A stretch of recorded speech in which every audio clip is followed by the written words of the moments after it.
Itu keren. Kehidupan dalam rencana Tuhan. Alkitab menasihatkan, hai istri, tunduklah kepada suamimu seperti kepada Tuhan. Masalahnya ada banyak suami yang justru tunduk dan takut kepada istrinya. Salah satu humor yang terkenal menceritakan bahwa ada satu barisan panjang di mana banyak pria berdiri.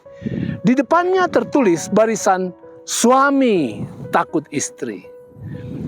Di sampingnya ada juga papan dengan tulisan barisan suami tidak takut istri. Dan di situ hanya ada satu orang. Kemudian seorang wartawan dengan kagum mendekati orang itu dan bertanya, bagaimana pria itu bisa bersikap berbeda dari banyak pria lainnya?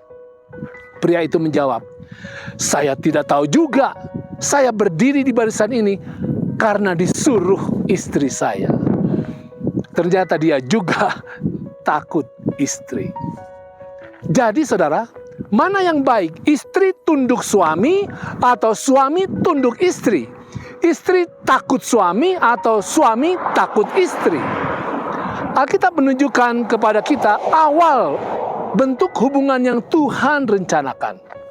Efesus 5:31 katakan, sebab itu laki-laki akan meninggalkan ayahnya dan ibunya dan bersatu dengan istrinya, sehingga keduanya menjadi satu daging. Rahasia ini besar, tetapi yang aku maksudkan ialah hubungan Kristus dengan jemaat. Bagaimanapun juga, bagi kamu masing-masing berlaku, kasihilah istrimu seperti dirimu sendiri, dan istri hendaklah menghormati suaminya. Jadi saudara, hubungan sejati suami istri bukanlah saling takut-menakuti, tetapi saling cinta dan hormat. Dan perhatikan ayat ini sebutkan bahwa suami dan istri itu menjadi satu daging. Apa artinya menjadi satu daging? Pertama, tidak akan saling menyakiti. Di zaman Paulus, mungkin pria dominan secara fisik. Itu sebabnya suami dinasihati untuk mencintai istri sebagai tubuhnya sendiri. Oleh karena tidak ada yang pernah membenci dagingnya sendiri. Mereka memelihara dan menghargai tubuh mereka. Tetapi saudara, di zaman sekarang, tidak sedikit istri yang menyerang suaminya dengan menggunakan sikap, menggunakan alat, menggunakan orang lain, ataupun menyerang dengan kata-kata yang tajam. Ketahuilah saudara, menyerang pasangan Anda yang Anda telah berjanji di hadapan Tuhan untuk mencintai dan melindungi akan membawa kehancuran kepada diri Anda sendiri. Anda telah menjadi satu daging. Maafkanlah, doakanlah, dukunglah, dan lindungilah pasanganmu. Yang kedua, menjadi satu daging berarti menjadi satu di dalam kehidupan. Itu berarti membina, mengembangkan, dan mempertahankan kesatuan spiritual, kesatuan sosial, kesatuan emosional, kesatuan moral, prinsip kehidupan, bahkan kesatuan tujuan dan sasaran hidup di dalam Tuhan. Ada pepatah yang mengatakan, sekali mendayung, 2-3 pulau terlewati. Tetapi itu terjadi pada kesuksesan individu.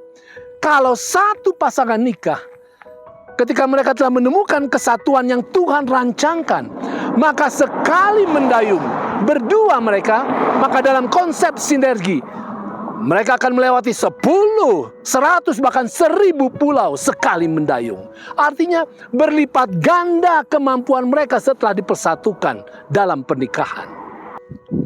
Saudara, dunia ini di zaman sekarang, pasangan memiliki kesibukan masing-masing, memiliki gaya hidup masing-masing, memiliki prinsip moral masing-masing, memiliki kelompok sosial masing-masing, bahkan memiliki kerohanian masing-masing.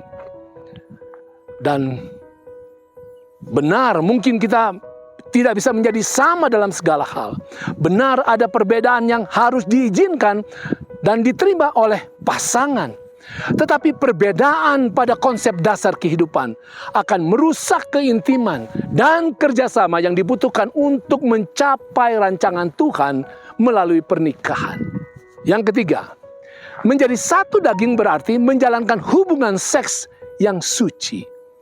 Seks adalah berkat Tuhan yang sangat indah bagi manusia.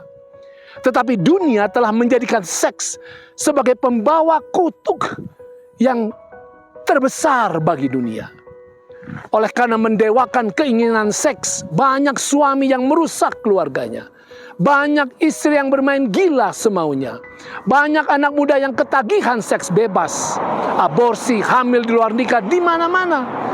Banyak kekerasan seks yang semakin mengerikan jahatnya. Dan semakin banyak peminat penyimpangan orientasi seks seperti LGBTQ. Maka dunia saudara semakin mundur ke era Sodom dan Gomora. Alkitab katakan bahwa pernikahan Kristen mengandung rahasia besar. Apa maksudnya? Setiap rumah tangga bukan sekedar terwujud atas kemauan pribadi. Itu adalah lembaga Tuhan. Setiap orang yang masuk ke pernikahan didorong oleh kesucian hubungan cinta Tuhan Yesus dengan gereja.